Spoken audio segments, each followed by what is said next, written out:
This is how you play Wonderful by Brian Wilson. Before I get into the chords of the song, I just want to talk a little bit about the structure and patterns to the song.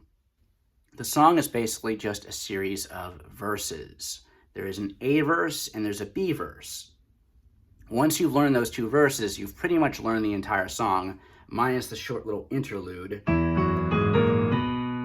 which comes in between each A and B verse.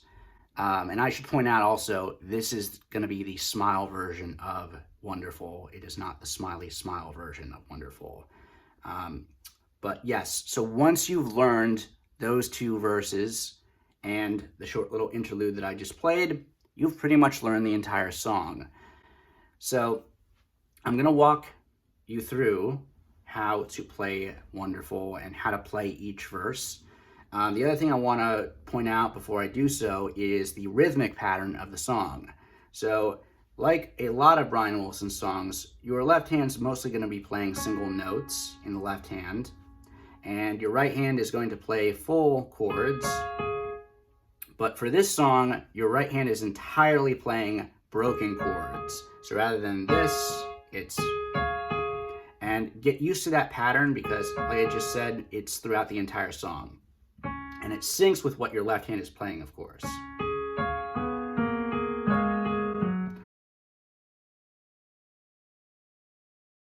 I'll get into the A verse, which the song does start off with the A verse. Here we are on the keyboard, just as a reference, this is the middle C.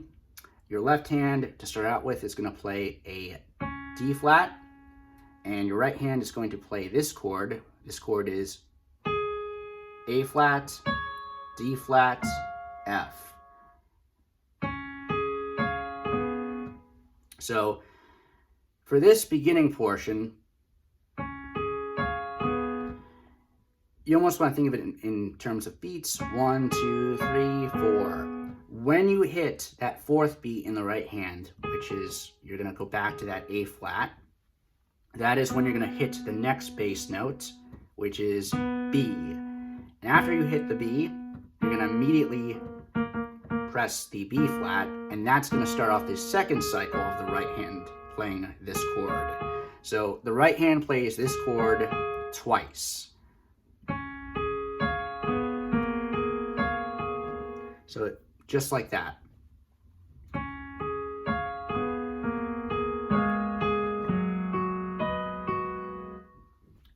Okay, so after that, you're going to play A flat and then G flat. When you hit the G flat, that's when your right hand is going to transition to the next chord, which is going to be different from the first. And this next chord is G flat, B, E flat. So once again from the top, it will sound like this.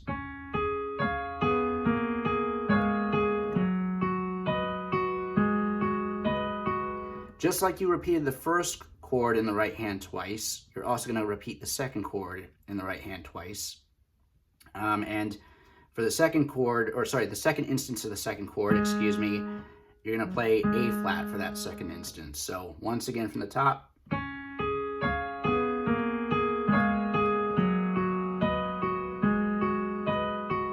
So that is the beginning of the pattern for the A verse, and actually it's also the beginning of the pattern for the B verse.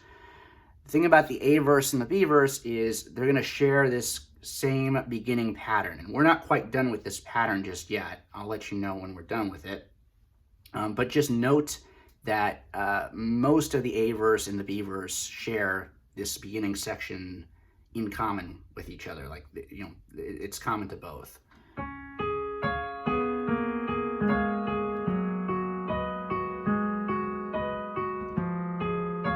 Next chord, left hand playing an F note, right hand is going back to the first chord that we played during this section, A flat, D flat, F, but you're only going to play it once this time. So once again from the top.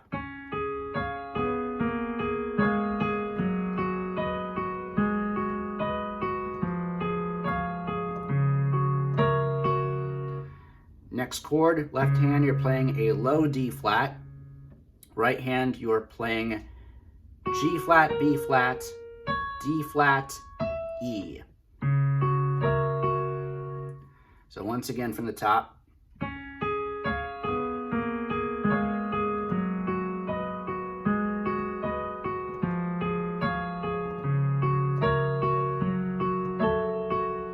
Next chord, left hand, you're going to play a G flat next.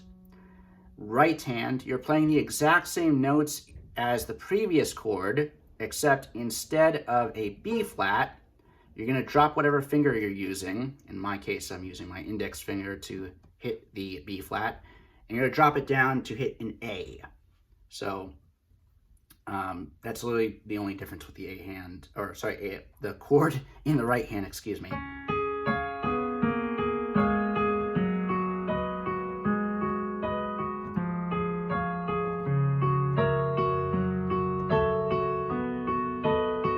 Okay, this last chord for this sequence, it's going to end with your left hand playing a B, and your right hand is going to play G flat, A, B, and then E flat. So once again from the top.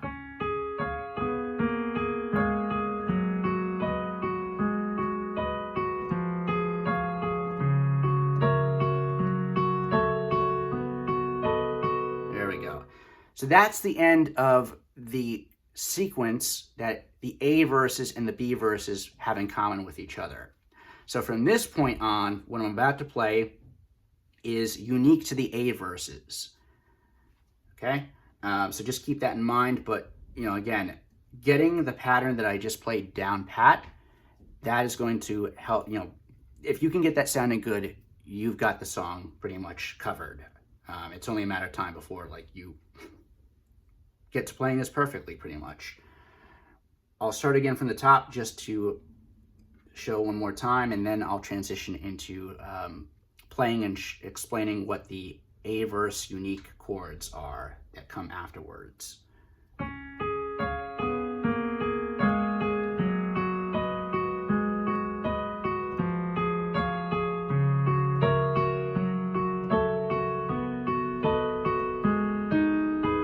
Okay, so here's the start of the A-verse unique chords. Your right hand is going to play an A flat, your left hand is going to play an A flat, Your right hand is going to play E flat, A flat, B. After playing that, your left hand's next going to go down to a low D flat. Your right hand is going to play the same notes as before, except instead of playing an E flat, you're going to play an E. So you're literally just going to drop whatever finger you're using to hit that first E flat down to an E. But the other two notes, the A flat and the B, are going to be the same. Oops, sorry. Actually, I'll just play it from the beginning of the sequence, the subsequence, I should say.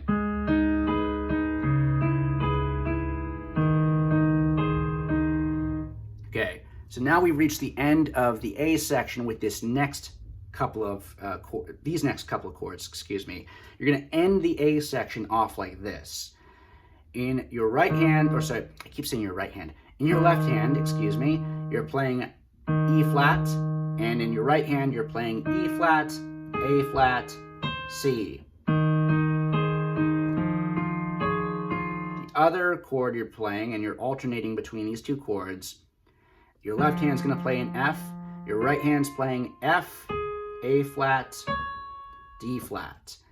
So you're going to alternate between these two chords, total of 5 times. So you're playing this chord 3 times and this chord twice. So all together it will sound like this. 1, 2, 3, 4, 5. Once you've done that A verse, you're then gonna transition into playing the interlude. Your left hand is going to transition down from, you were previously playing up here, you're gonna bring it down here. Okay? But the interlude, you're gonna play it in both hands, and it's a very simple sequence. It's E, G flat, A flat, B flat, B. Just like that. That's the interlude. Now I want to point something out here, and that is the way that I'm playing it more in the style that you would as a vocal accompaniment, where it's just you and a piano and either your voice or somebody else is singing, etc., etc., and there's no other instruments. But if you're intending to go for the original 1966 backing track sound, which, by the way, this song, of course, was originally played on a harpsichord. So if you play it on a harpsichord and you're trying to get that original sound, you're going to play this interlude a little bit differently in terms of where you play it on the keyboard. So I said before, your left hand's going to move down to this section of the keyboard. But your right hand isn't. Your right hand's going to stay where it was before. Never leaves this general area of the keyboard up here. But on the harpsichord, if you're going for that original sound, yes, your left hand's going to move down here, but your right hand is also going to move down to where your left hand was previously. So if I play it on harpsichord, I'm just going to change the setting of my keyboard for a second so you can hear. This is what it will sound like. That is actually more in line with how the original backing track sounds and how it's played on there. But honestly, either way is fine. I've seen this song be played in different ways in terms of like where you play this stuff. So it's honestly up to you. It's whatever sounds right to your ears. For the remainder of the song, though, your left hand is going to stay down in this general area. So we were up here, and now we're down here. Your right hand, however, is going to remain where it was. The B verse. So, the B verse is going to start out exactly like the A verse did. The same pattern that I showed before in the A verse is common to the B verse as well. So I'm not going to show, well, I am going to show, but I'm not going to explain what those chords are. If you want a refresher, please just rewind the video. But again, it's the same as before, except we're playing the left-hand stuff further down.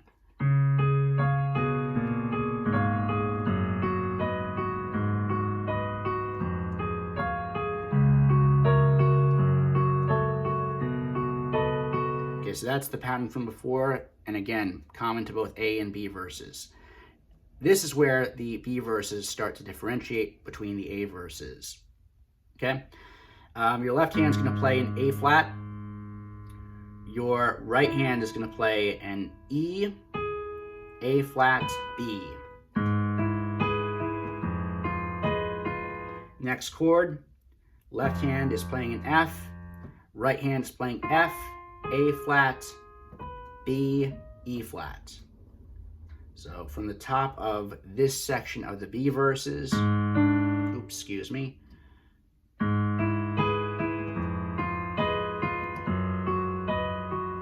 Next chord after that, gonna play a G flat in the left hand. In the right hand, we're playing actually a chord from the beginning section of the song / the section that is common to both the A and B verses. This G flat, B, E flat chord. So once again, from the top of this unique section to the B verses, we have, excuse me, sorry.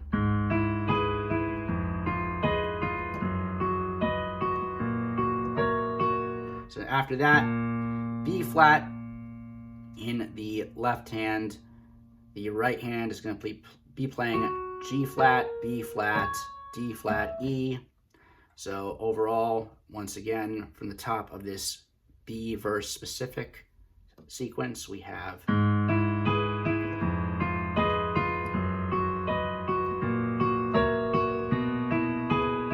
so then we're going to end off the B verse like this. Left hand is going to play a B. Right hand is going to play the chord from before, the unique chord, the first one for the B section, the E flat, A flat, B, excuse me, E, A flat, B. And your right hand is pretty much just gonna keep playing this for this next couple of instances. So it ends like this.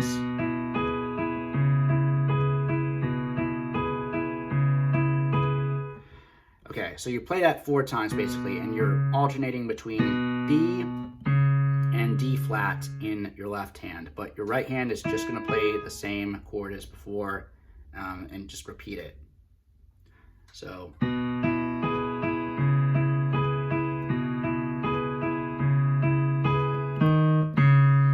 Okay, so then what's gonna happen is you've pretty much finished the B verse at this point, it's done, and you're gonna transition back into the A verse. The way that you do that is on the 4th time that you're playing this sequence, so once again, I will start from the first instance here. 3, 4. Okay, playing E flat, D flat. And then you're gonna go back into the A verse. The A verse plays exactly the same as before, except, of course, your left hand is gonna remain down here for the remainder of the song. So that's it. You've pretty much learned the song at this point. Again, you're gonna play the A verse after the first instance of the B verse, and then you're gonna play the interlude, and then start from the B verse again. Okay, and then transition back into the A verse, just how I showed you. And then you're pretty much just gonna end the song on the short little interlude. But end it like that with that D flat in the left hand. That is actually how the original 1966 version ended, at least the studio version. You can also end the song by playing, the last little A fade a little bit longer. I always thought this song had too short of an ending and that the end tag should have been longer than it actually is. So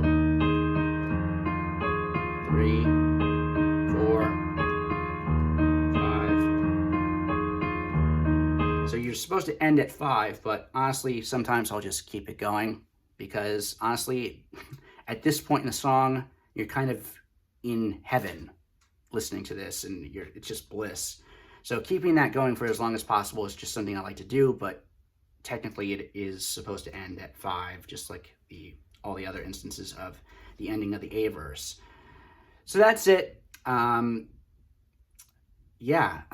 you so much. And I know this was a tough song to verbalize some of the timing instances of what's going on. I did my best. I hope I was clear. If I wasn't clear about anything, please leave a comment and I will do my best to answer it. And if you have any other tutorial requests, please feel free to let me know. And I hope this was a help. All right, thanks so much. Peace.